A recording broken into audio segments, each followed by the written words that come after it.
guys, good morning sa inyong lahat. May bumabati sa inyo at ako po si Cheska, isang domestic helper dito sa Hong Kong at hindi pa nagpo-for good kasi 6 months pa lang ako dito. Joke lang. Pero totoo, legit talaga guys. Isang domestic helper. Yes, and I am a college graduate. Pero pinili kong mag-abroad para sa pamilya ko. Kasi ang hirap ng buhay sa Pilipinas. Walang makain. Alam niyo ba guys, kwento ko sa inyo. Noong bagong panganak ako, sabi ko magtatrabaho ako na para sa anak ko, ganyan. Pero habang tumatagal doon, nagtrabaho ako. Ilang months pa lang yung anak ko. Mga magwa 1 year, ganon. Nag-try na akong magtrabaho guys. Pero isipin nyo yun guys, yung kakarampot na sweldo dun sa Pinas. Hindi sapat yun para sa isang bata. Isa pa lang yun na. Isa pa lang anak namin. Pero sobrang hirap na guys. Kaya nag-decide ako na mag-stepping stone na domestic helper dito sa Hong Kong. At dun ko na-realize lahat ng paghihirap ng isang ina. And guys, totoo yun. Legit na legit guys. Yan ko na napagtatanto yung mga pagkakamali ko. Alam ko marami akong maling nagawa. Pero alam nyo guys, nagsikap din akong makapagtapos ng pag-aaral. Ikastoy ko nila kay ko sa mga kita. Masahik, di ba tinlog na? Ay, dagang video. So, ayun nga guys. Nagsikap ako makapagtapos para may pagmalaki ako.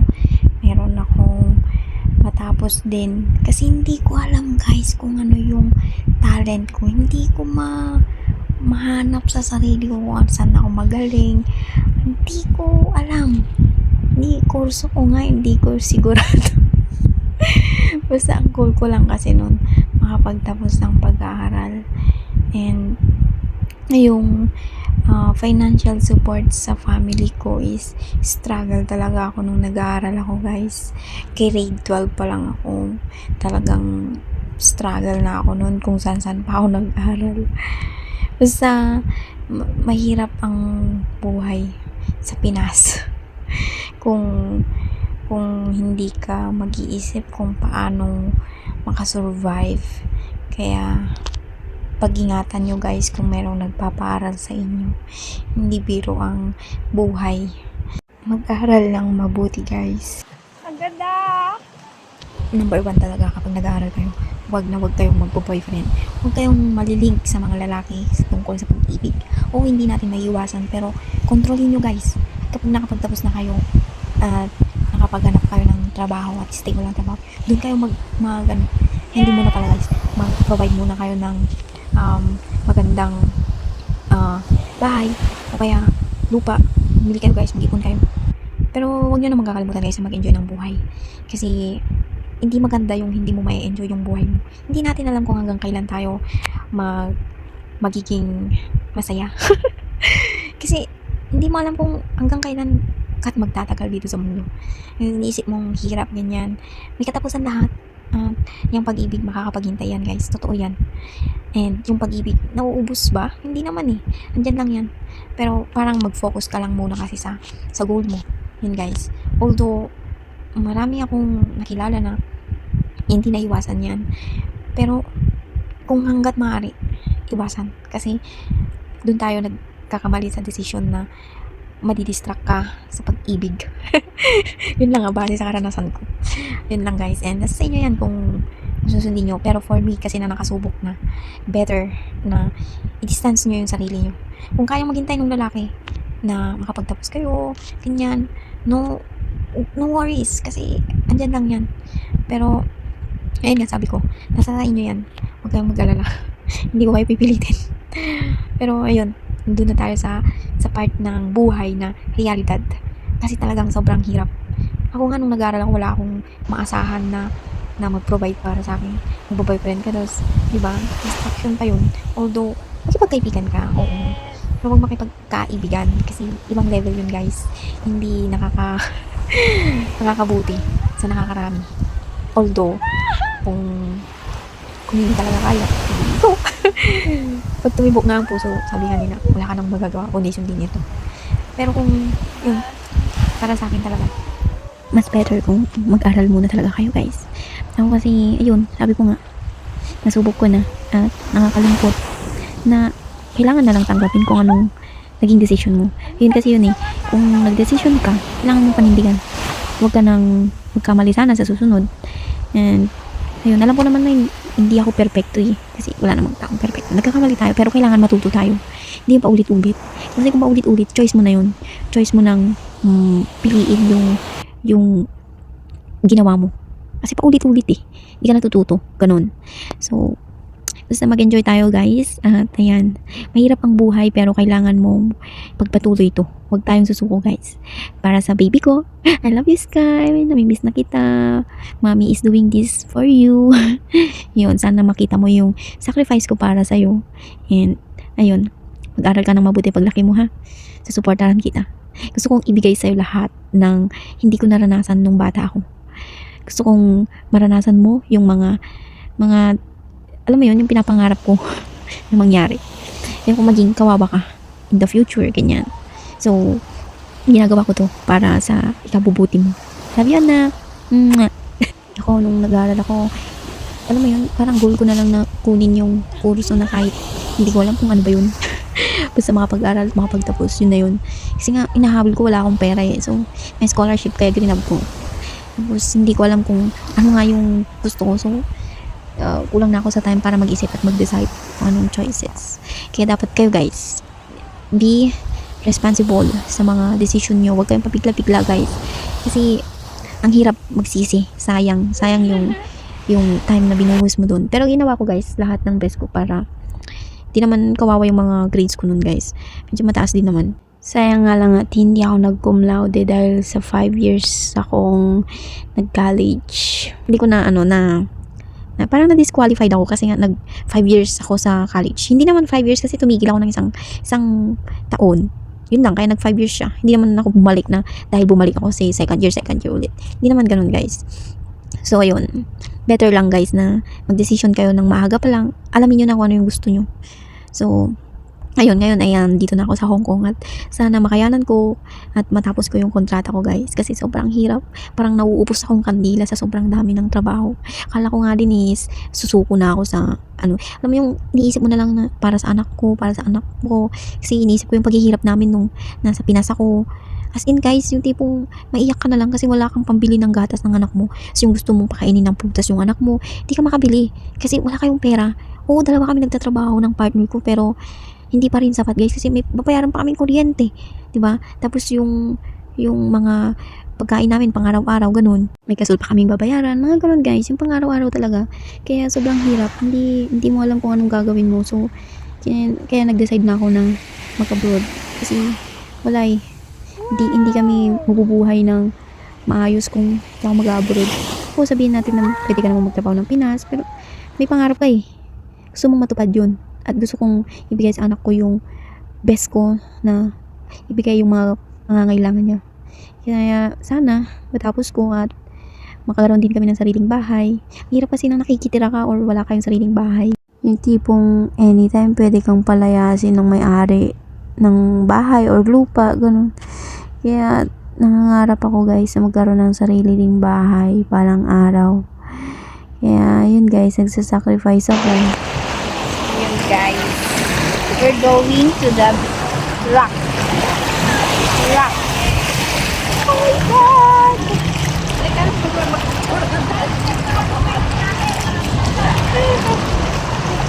Hala, ate!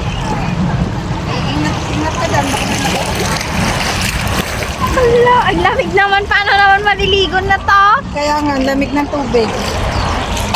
Baka madumi dyan, no? Madumi din dyan, oh. Move on na tayo guys. Ayun. Dito na tayo sa beach. Sa kasalukuyang nangyayari. Ayan, nagpo-post lang ako kasi alam nyo guys, talaga sinasabi ko sa inyo, ang sakit ng buong katawan ko dyan. Hindi dahil sa buong maghapon. I mean, buong month, hindi ako lumabas. Kaya, yun, in-enjoy ko talaga. Sinulit ko. Nakailang damit nga ako dyan eh. Para may baon ako na i-post ko or tignan ko, ganyan. Kasi, 1 month na naman nata akong hindi makakalabas. Pero, sana hindi naman. Ayan, pahinga day. Kaya, lubos-lubusin na guys. Maraming pasyalan dito sa Hong Kong guys na magaganda. Kasi kung sa Pinas yung mga ganito, siguro may entrance na to. Dito sa Hong Kong wala. Walang entrance fee. Punta ka lang. Baon ka ng pagkain mo. Wala pang bawal na bawal kumain yan, bawal kumain sa ganito, ganyan. Wala, basta lang, maging eco-friendly ka. Huwag ka lang mag-iwan ng mga kalat mo dyan. Tapos, lakad-lakad sa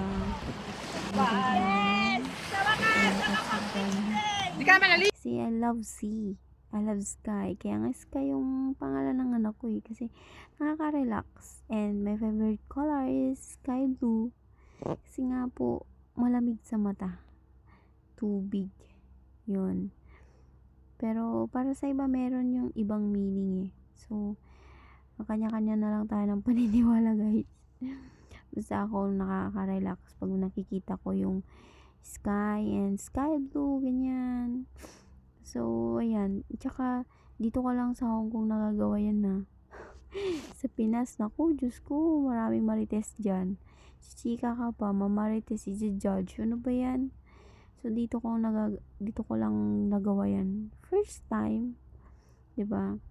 Kaya, maging proud ka din sa sarili mo minsan. Nakaka-motivate yun sa sarili mo para makapagpatuloy ka sa araw-araw. Ayun. Kasi pag uwi mo, ayun, pag natapos na yung day off mo, parang ayaw mo nang umuwi. Kasi guys ngayon, parang gusto mo nang umuwi ng Pinas. Pero pag nasa Pinas ka naman, gusto mo naman ng mataas na sahod. Kaya gusto mo ulit bumalik ng ibang bansa. Pero sa totoo lang guys, iniisip ko yan every time. Yun yung pang-motivate ko sa sarili ko. Na pag nasa Pinas ako, kulang na kulang, 'di ba? So kailangan talaga na magtiis. At balang araw, matatapos din yung pagtitiis na yan. Tibay lang ng loob. Kaya pag kayo pumunta dito sa ibang bansa, kahit saang lugar yan, tibayan nyo yung loob nyo. Ako nga, tinitibayan ko lang kahit yung payat-payat ko. Oo, kahit na payat na ako noon pa. Pero kasi, alam ko sa sarili ko na sisingilin din ako ng sarili ko, ng katawan ko, dun sa pagod ko ngayon. Pero hindi ko alam kung anong gagawin ko pag dumating yung araw na yun. Kailangan mo rin alagaan yung sarili mo. Pero hindi ko alam kung kaya ba kasi kailangan mo magtrabaho eh. Gagamitin mo yung katawan mo na magtrabaho. Yun yung puhunan mo. Kailangan nakatayo ka ng 2 hours. Sa pagluluto pa lang yun ng hapunan ng mga amo mo. Tapos, iba pa yung pag kailangan naman nakaupo kang magsampay. Diba? Tapos, maglinis ng CR. So, kailangan talaga nakatayo ka, nakayuko, ganun. Ilang beses ka lang makakaupo. Bawal ka pa umupo sa mga sofa. May mga amo na ganun. Pero swerte mo, pag may amo ka na pwede lahat. Pwede kang maiga sa sofa nila. Ganun. Thankful naman ako sa mga amo ko kasi sobrang bait naman nila.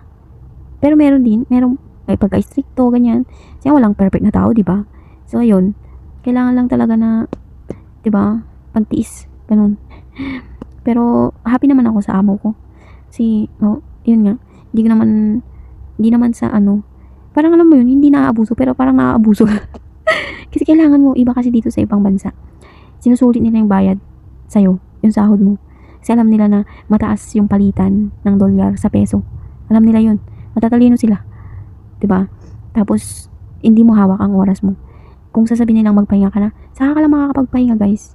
Kaya kayo, mag-iingat-ingat kayo sa mga bansang pupuntahan nyo kasi hindi nyo alam yung kapalaran nyo dun. Paswertihan lang talaga guys. Ako kasi, pinalakas ko lang yung loob ko para makapunta dito. Diba ang ganda? Oo. Saan ka dyan, girl?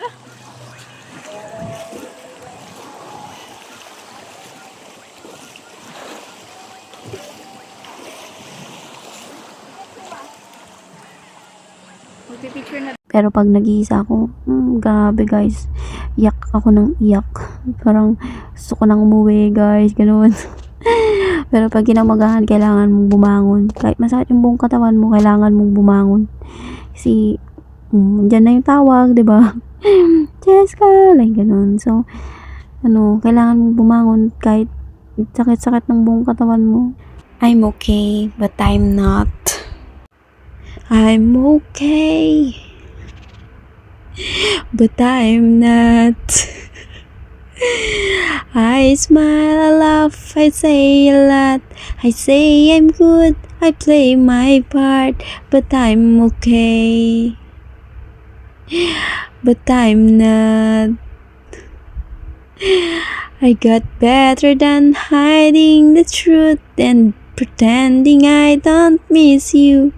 Everyone thinks I've moved on, I'm okay, but I'm not. Hindi mo alam kung natatawa o naiiyak yung boses ko. Baka makapiright tayo guys, sorry. Tiis-tiis na lang sa boses ko. So, ayan yung cake guys ng birthday nung si Ate Vanji. So, kunwari kami yung may birthday. Everyday our birthday. Ayan. Kasama ko yung panganay naming kapatid. Again. At niyaya kong mag-selfie. Mag-picture. Ayan. For memories, bonding, ganun. Kasi nga matagal na naman akong hindi makikita yung pagmumuka niya. Ayan. Mas maganda pala siya guys kapag may cap or may hat. Diba? Tama ako. Sabihin niyo tama ako guys. Ayan. So, talagang nagpa-picture ako sa dagat kahit walang araw. Walang araw guys. Sayang. Sabi ko pag magpipicture ako dapat may araw. Pero ngayon naman guys, may araw pero hindi kami nagbi-beach. Kasi walang may birthday. Kasi nagbi-beach kami pag may birthday lang. I do believe in saying, when your heart is pure and true, God has a way of making sure that everything works out in your favor. Ayan. Maniwala ka guys. Pag mabuti ang puso mo at totoo ka, may plano ang Diyos para sa'yo. Hintayin mo lang. Ganon. Every time may blessing, every time may way si God na hindi mo napapansin, ibibigay niya sa'yo yung gusto mo, yung pinapangarap mo. Hindi man material na bagay, ganyan.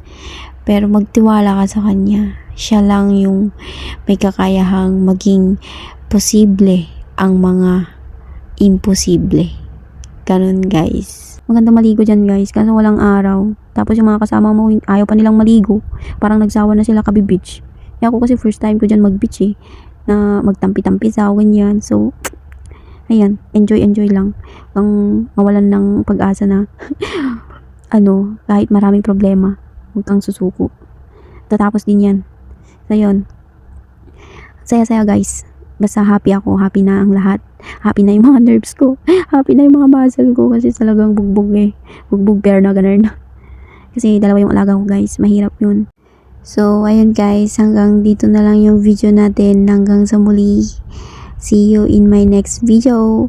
Please like, share, subscribe, and click my notifications button so that you can update to my next video. Yun lang guys. Bye! Mwah, mwah.